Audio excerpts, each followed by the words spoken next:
হাঁটতে তোর হাত ধরে, ভাবনা তোর আসছে দিন রাত ধরে, ভাল লাগে হাঁটতে তোর হাত ধরে, ভাবনা তোর আসছে দিন রাত ধরে, এলোমেলো মনটাকে কি করে কে আর রাখে, কেন আমি এত করে তোকে চাই, পারবো না আমি ছাড়তে তোকে, পারবো না। দাদাকে দেখে তো আর পারছি না, পারবো না। বউয়ের জন্য ওয়েট করতে করতে পুরো একেবারে দেখে তো মনে হচ্ছে এক্ষুনি নিজেই ছুটে চলে যাবে সরোজিনীর কাছে। ডানা তুই তো ভালো বলতে পারবি, তুই তো মানে এক্সপিরিয়েন্স আছে। আচ্ছা এই যে মানুষ প্রেমে পড়লে এরকম অবুঝ হয়ে যায় কেন?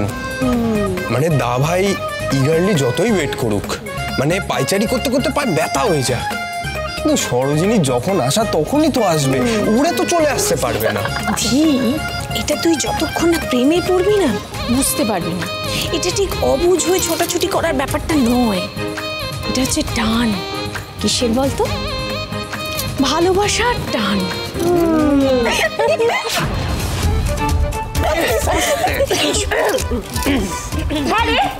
আমরা তোকেই বলছি কি, তাই তো? এতক্ষণ ধরে যা যা বলছিলাম আমরা তোকেই মিন করে বলছি, আর কেন বলবো না? নিজের চোখ মুখটা একবার দেখেছিস? দেখে মনে হচ্ছে, তারা বলছি, দেখে মনে হচ্ছে এক কাতর প্রেমিক তার প্রেমিকার জন্য আমাদের বাড়িতেই ঘুরে বেড়াচ্ছে। ইস, কি করবে বুঝতেই পারছে না। আরে বাকিটা বল। বাকি কি বল? আরে এই যে মানে ঘরটা কেমন বদলে ফেলেছে। ঘর? এই ঘরে কি করেছিস? কি বদলে ফেলেছে বল?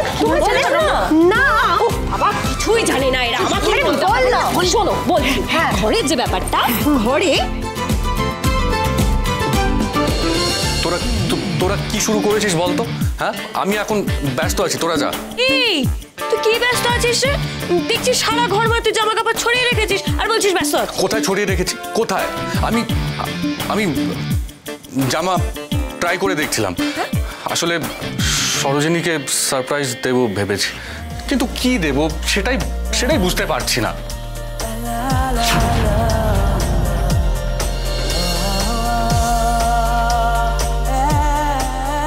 আমি জানি সরোজিনীকে সারপ্রাইজ দেওয়ার জন্য আমায় কি করতে হবে।